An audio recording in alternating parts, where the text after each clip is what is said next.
Isaías capítulo 17. Sentença contra Damasco. Eis que Damasco deixará de ser cidade e será um montão de ruínas. As cidades de Aroé serão abandonadas. Hão de ser para os rebanhos que aí se deitarão, sem haver quem os espante.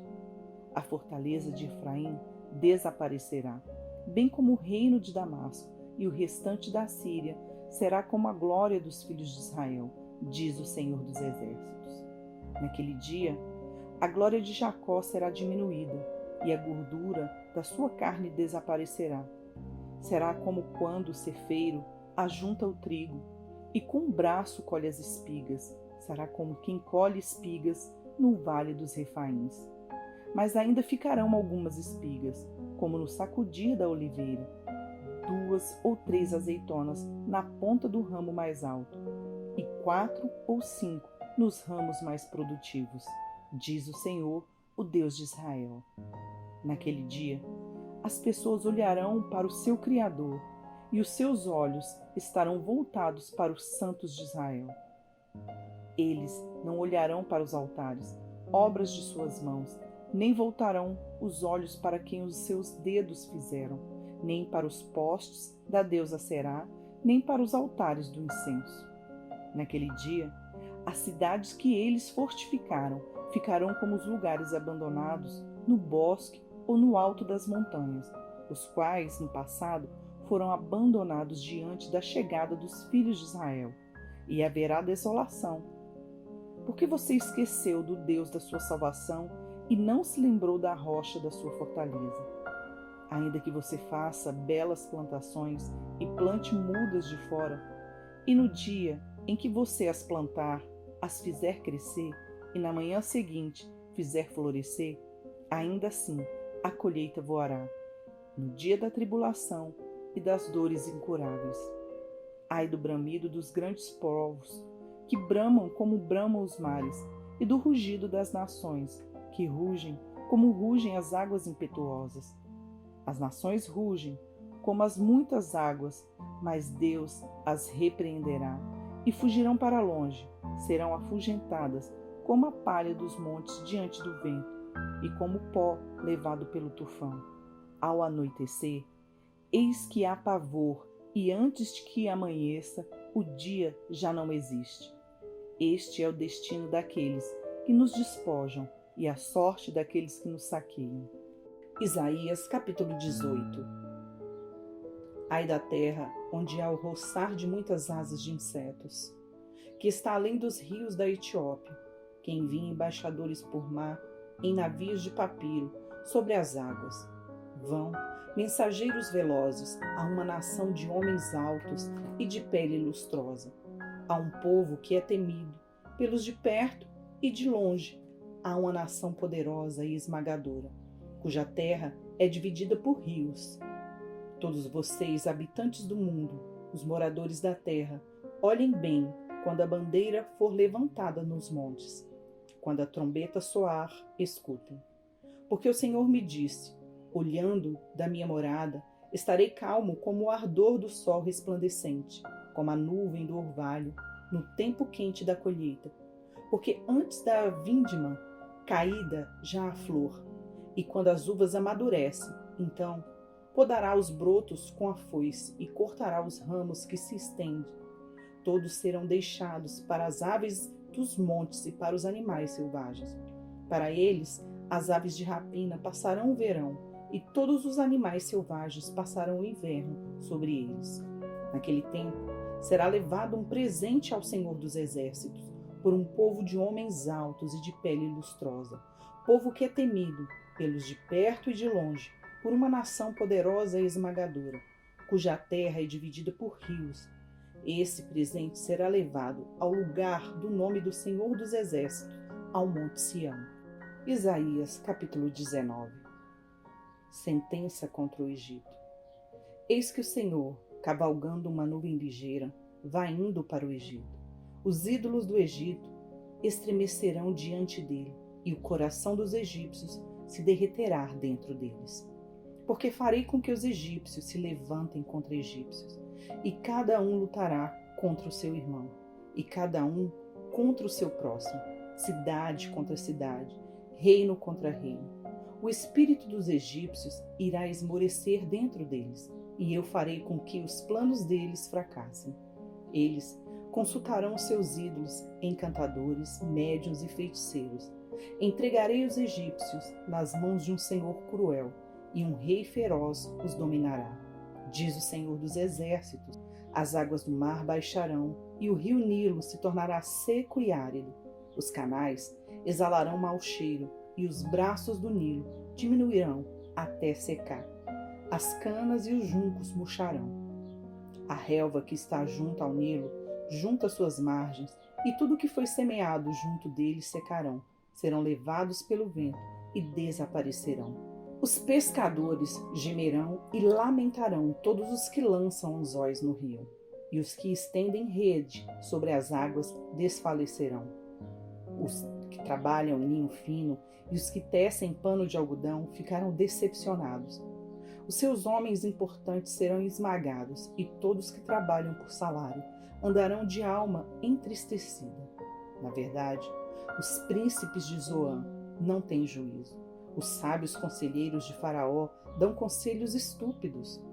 Como vocês podem dizer ao Faraó: sou filho de sábios, filhos de antigos reis? Onde estão agora os seus sábios? Que eles agora lhes anunciem ou informem que o Senhor dos Exércitos determinou contra o Egito. Os príncipes de Zoan perderam o juízo, e os príncipes de Mênfis estão enganados. Os que são a pedra de esquina das suas tribos estão levando o Egito a andar errante. O Senhor derramou no coração deles um espírito de confusão.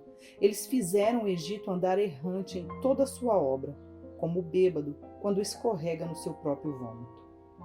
Para o Egito, não há obra alguma que possa ser feita pela cabeça ou cauda, pela palma ou junco.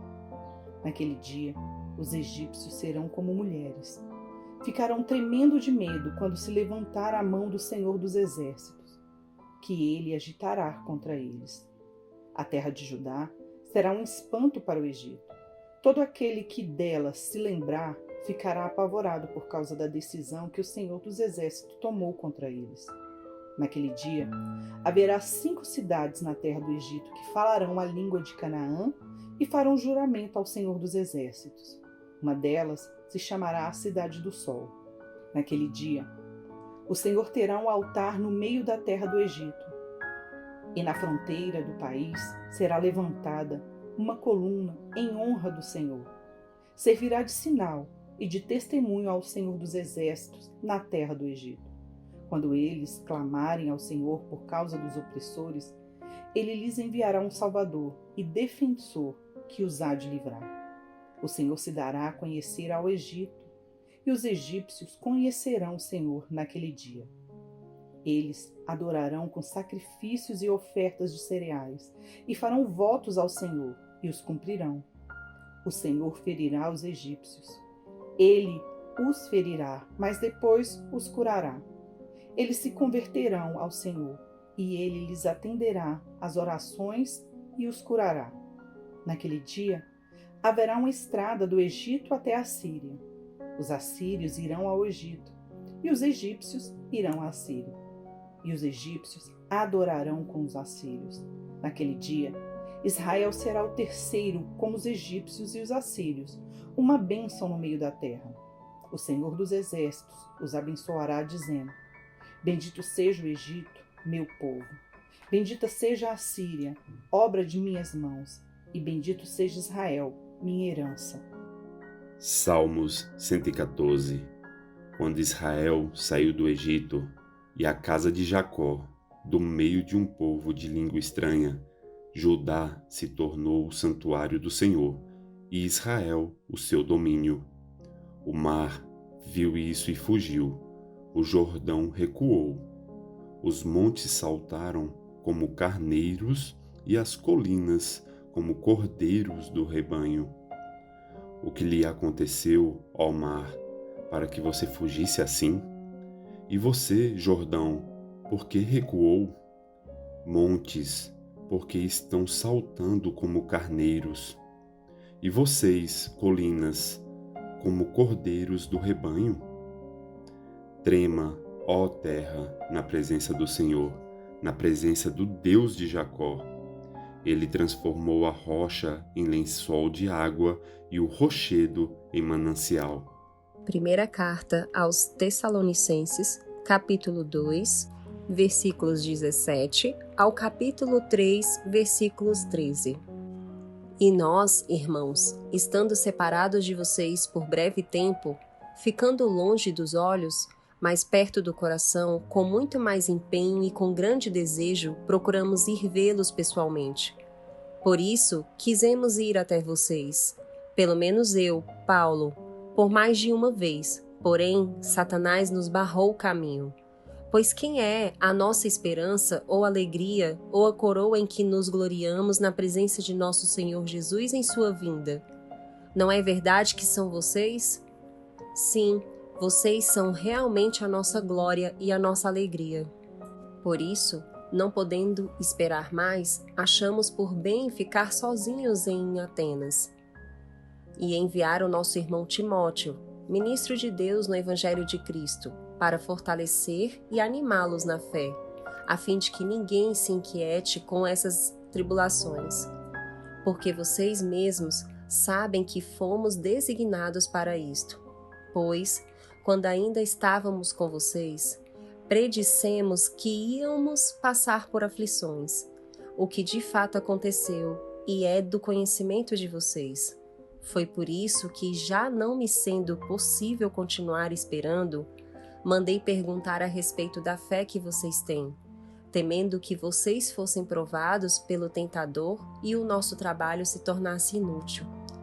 Agora, porém, com o regresso de Timóteo, vindo do meio de vocês, trazendo-nos boas notícias a respeito da fé e do amor que vocês têm, e ainda de que sempre guardam grata lembrança de nós, desejando muito nos ver, como aliás também nós temos vontade de ver vocês?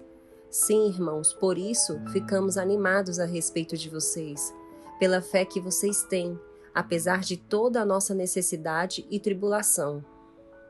Porque agora vivemos se vocês estão firmes no Senhor. Pois que ação de graças podemos render a Deus no que se refere a vocês, por toda a alegria com que nos regozijamos por causa de vocês diante do nosso Deus? Oramos noite e dia, com máximo empenho, para que possamos ir vê-los pessoalmente e suprir o que ainda falta à fé que vocês têm. Que o próprio Deus, o nosso Pai, e Jesus, o nosso Senhor, preparem o nosso caminho para podermos ir visitar vocês. E o Senhor faça com que cresça e aumente o amor de uns para com os outros e para com todos, como também o nosso amor por vocês, a fim de que o coração de vocês seja fortalecido em santidade, isento de culpa, na presença de nosso Deus e Pai, na vinda de nosso Senhor Jesus com todos os seus santos. Curta, Comente e compartilhe.